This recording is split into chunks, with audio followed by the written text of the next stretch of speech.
Good morning students. आज हम पाठ पढ़ेंगे वन के मार्ग में। वन माने होता है क्या? जंगल। मार्ग माने होता है रास्ता। तो वन के मार्ग में ये लेसन है। और आपको पिक्चर देख के आइडिया लग रहा होगा कि ये किसके बारे में हो सकता है। ये राम जी दिख रहे हैं, सीता माता और लक्ष्मण। तो ये गोस्वामी तुलसीदास जी ने लिखी हुई उनकी जो कवितावली है उसमें से ये सवैया ली गई है। सवैया दोहा होते हैं, एक उसका एक छंद का एक रूप होता है जिसको सवैया कहा जाता है। तो सवैया के रूप में आपको ये पोयम बताई गई है, इसको हम पढ़ते और समझते हैं। पुरते निकसी रघुबीर बधु, धरि धीर दये पग में डग दे।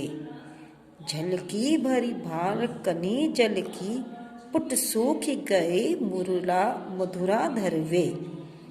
फिर बूझती है चलनो अब कैतिक, पर्ण कुटी करी हो कित है।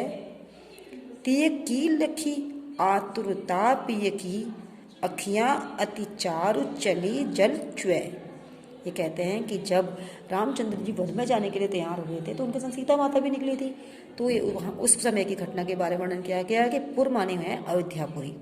अयोध्यापुरी से जब रघुबीर बधु, रघुबीर माने राजा राम, बधु माने उनकी पत्नी, जब सीता माता यानी कि सीता माता अयोध्यापुरी से निकली तो धरि धीर, धीर माने धैर्य के साथ, धरि माने रख करके, बड़े धैर्य के साथ, मग माने रास्ते में, डग माने पैर, दो माने दो, अपने दोनों पैरों को उन्हें बड़े धीरज के साथ मार्ग पर रखा यानी चलना शुरू किया।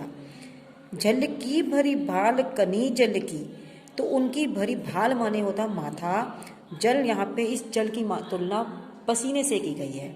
तो कुछ ही दूर चलने के बाद उनके माथे पर झलकी माने दिखने लगी पसीने की बूंदें। पसीना यानी जल, यहाँ पे जो जल का शब्द किया है पसीने के लिए यूज किया गया है। पसीने की बूंदें दिखने लगी और पुटी सूखी गए मधुराधर हुए। मधुराधर दो शब्दों से, अधर माने होता है होंठ, मधुर माने सुंदर।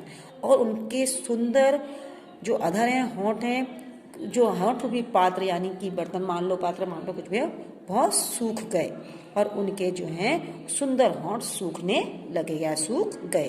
तो थोड़ा सा चलने पर ही उनको ये परेशानी हुई, क्योंकि आपको पता है वो राजकुमारी थी, महलों में रहती थी, इस तरीके से कभी कोई पैदल चली नहीं थी।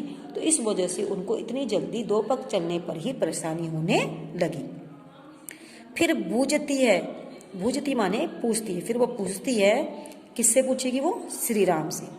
चलनो अब कैतिक, अब कितना चलना है प्रभु। पर्ण कुटी करी हो कित है, आप पर्ण कुटी यानी पत्तों की कुटिया, झोपड़ी जो है वो कहाँ पे बनाएंगे। तिय की लखी आतुरता, आतुरता माने व्याकुलता को देख के, तिय माने पत्नी होता है, अपनी पत्नी की इतनी आतुरता यानी व्याकुलता को, पिय माने सिया राम जी जो है पिय की अपनी पत्नी की आतुरता को देख के, पिय की, पिय यहाँ पर श्री राम जी के लिए यूज किया गया है कि आंखों में अति चारु चली जल त्वेत, यहाँ जल को आंसुओं से संबंध किया गया। तो उनके आंखों से आंसू की बूंदें बहने लगी या आंखें भर गई और आंसू निकलने लगे। यानी अपनी पत्नी की परेशानी को देख के, व्याकुलता को देख के कि कितनी परेशान हो गई है, उनकी आंखें जो हैं वो जल यानी कि आंसुओं से भर गई, उनके आंखों से आंसू निकलने लगे। आगे के तुलसीदास जी कहते हैं, जल को गए लखनऊ है लरिका, परिखो पिए छांझ खरीक है ढाढ़े। पोछी पसीयु बयारी करो, और पाए पखारियु भूभूरी ढारे। तुलसी रघुबीर प्रियाश्रम जानी के, बैठी विलंब सो कंटक काढ़े।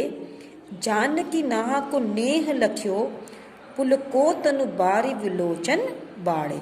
तुलसीदास जी कहते हैं कि जब ऐसा हुआ तो उन्होंने लक्ष्मण को पानी लेने भेज दिया है। तो सीता माता उनसे कह रही है कि लक्ष्मण जल को गए हैं, लड़का माने छोटे हैं, अभी लक्ष्मण छोटे हैं तो उनको आने में देर लग सकती है।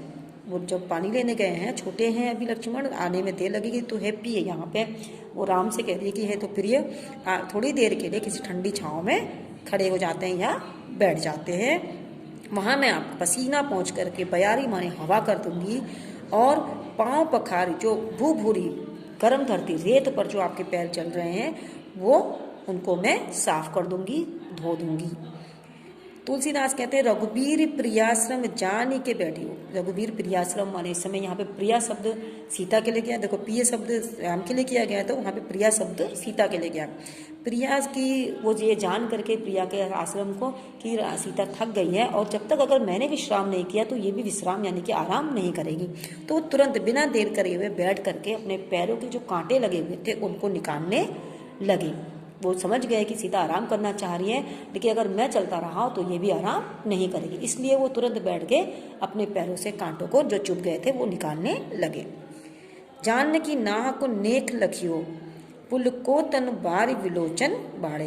तो जानकी यह जान गई अपने प्रति नेह माने प्यार को समझ गई कि ये क्यों बैठ गए हैं, और उसी तरह उनके जैसे उनकी आंखों से आंसू थे तो तनु यहाँ पे तनुवारी हो गया, बारी माने पे पानी होता है, विलोचन माने आंखों से बहने लगे। उनके आंखों से भी अपने राम की इस परिस्थितियों को देख करके आंखों से आंसू बहने लगे। जानकी यानी सीता माता की आंखों से भी आंसू बहने लगे।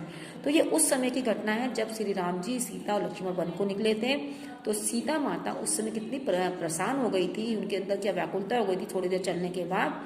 तो उस समय की घटना का वर्णन तुलसीदास जी ने इसमें किया गया है वन के मार्ग में।